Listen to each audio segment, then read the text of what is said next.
Welcome to Democracy Now!, democracynow.org, The War and Peace Report. I'm Amy Goodman. Venezuela's government is accusing the United States of staging a coup d'etat after President Trump announced the U.S. would recognize opposition leader and president of the National Assembly, Juan Guaido, as Venezuela's new president. Trump made the announcement shortly after Guaido, who was virtually unknown up to a few weeks ago, president of the National Assembly, declared himself Venezuela's ruler during a large opposition protest. Venezuela's sitting president, Nicolas Maduro, who was recently sworn in to a second-year term, responded to Trump's decision by breaking off relations with the United States. I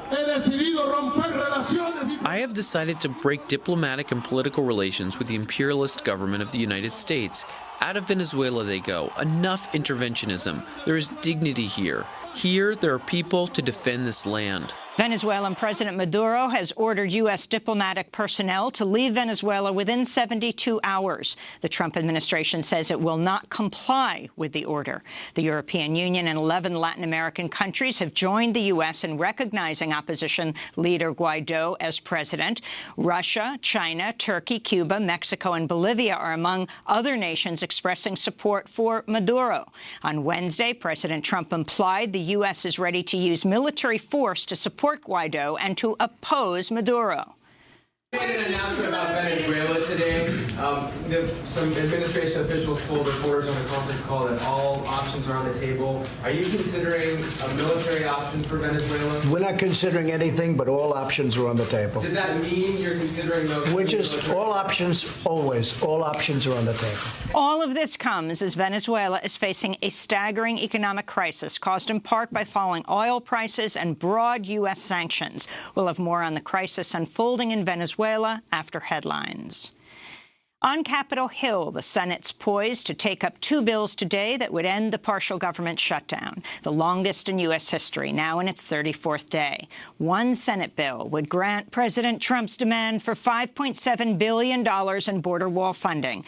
A second Democratic bill would fund the government through February 8th without funding the wall. Both bills are expected to fail. This comes as federal contractors have gone unpaid since December, affecting millions of contract workers and some 800,000 federal workers on furlough or forced to work without pay, poised to miss their second paycheck on Friday. On Wednesday, hundreds of unpaid federal workers flooded the Hart Senate office building, demanding an end to the shutdown and back pay. The workers were not allowed to bring signs into the building, so they wrote messages on paper plates, which they held aloft for 33 minutes of silent protest. 1 minute for each day of the government shutdown. They broke their silence, chanting, "No more food banks. We need paychecks."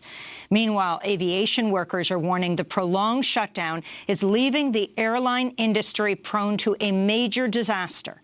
In a joint statement, unions representing air traffic controllers, pilots, and flight attendants said, "In our risk-averse industry, we cannot even calculate the level of risk currently at play, nor predict the point at which the entire system will break," they said.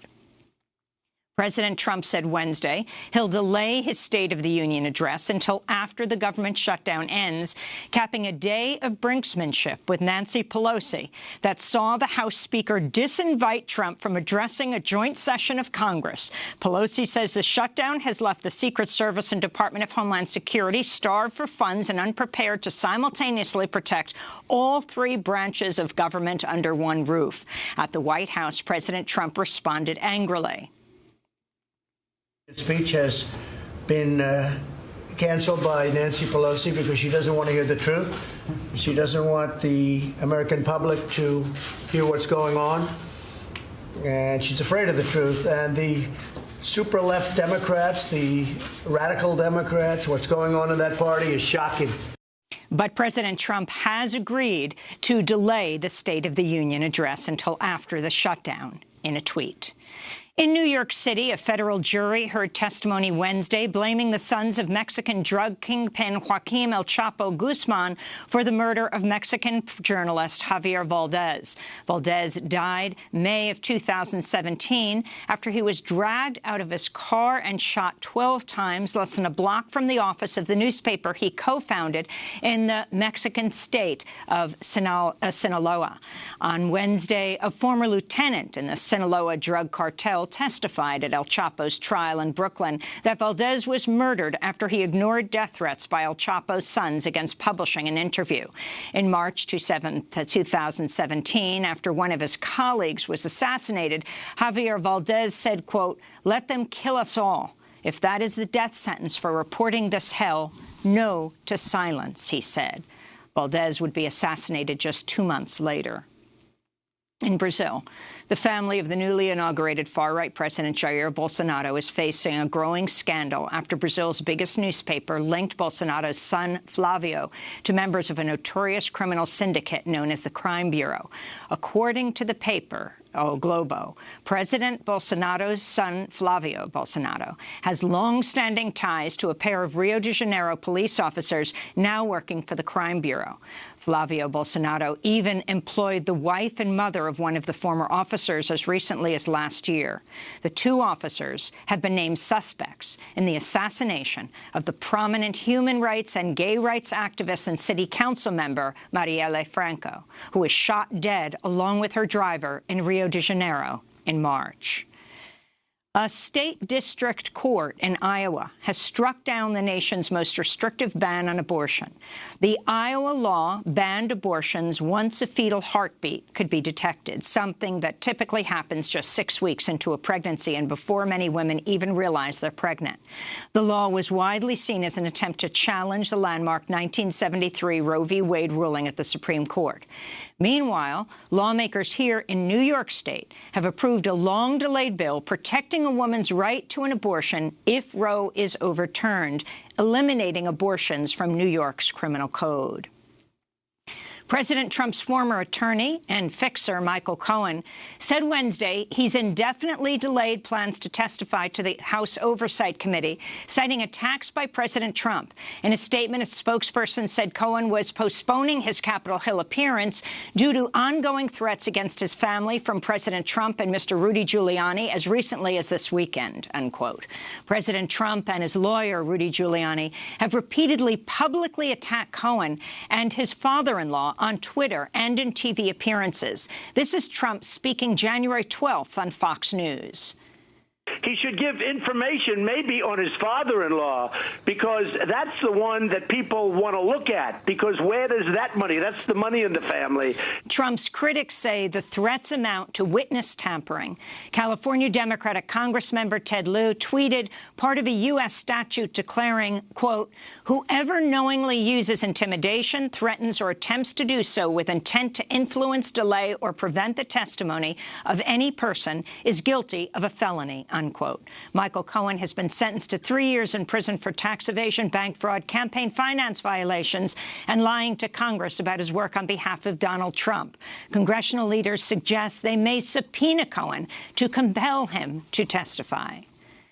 A powerful House committee has launched an investigation into what it calls grave breaches of national security over how White House officials were awarded clearances to read highly classified documents. Democrats on the House Oversight Committee say the White House and Trump's transition team gave clearances to officials who should not have had access to the nation's top secrets. Among those cited by the committee, former National Security Advisor Michael Flynn, who lied to the FBI about secret conversations he held with Russia's ambassador to the U.S., former White House Staff Secretary Rob Porter, who received a security clearance despite allegations of spousal abuse, and President Trump's son-in-law and senior advisor Jared Kushner, who failed to report over 100 foreign contacts on his initial application for clearance, which he later revised 3 times. In climate news, the U.S. government shutdown has hampered public access to weather and climate data. Visitors to the website of the National Climatic Data Center are redirected to a page reading, The website you're trying to access is not available at this time due to a lapse in appropriation, unquote. This comes as NASA and the National Oceanic and Atmospheric Administration, known as NOAA, failed to issue an annual global temperature analysis due to the shutdown. The loss of the data from the U.S. has stalled the work of other climate scientists around the world. And the 16-year-old Swedish climate activist Greta Thunberg has arrived in Davos, Switzerland, where she's calling on heads of state and global elites gathered for the World Economic Forum to take urgent action on climate change. Ahead of her trip to the forum, Thunberg posted a video online accusing corporate and government leaders of essentially doing nothing to prevent a climate catastrophe. People say that the climate crisis is something that we all have created. But that is just another convenient lie. Because if everyone is guilty, then no one is to blame. And someone is to blame. Some people, some companies, and some decision makers in particular has known exactly what priceless values they are sacrificing to continue making unimaginable amounts of money. I want to challenge those companies and those decision makers into real and bold climate action, to set their economic goals aside and to safeguard the future living conditions for humankind. I don't believe for 1 second that you will rise to that challenge, but I want to ask you all the same. I ask you to prove me wrong. Greta Thunberg made international headlines last year after she launched a one-day-a-week school strike against climate change, held every Friday outside the Swedish parliament. The school strike quickly spread and became a global phenomenon. To see our interview with Greta Thunberg, as well as her address to world leaders at the UN Climate Summit in Poland last month, you can visit our website at democracynow.org. And those are some of the headlines. This is Democracy Now!, democracynow.org, the War and Peace Report. I'm Amy Goodman.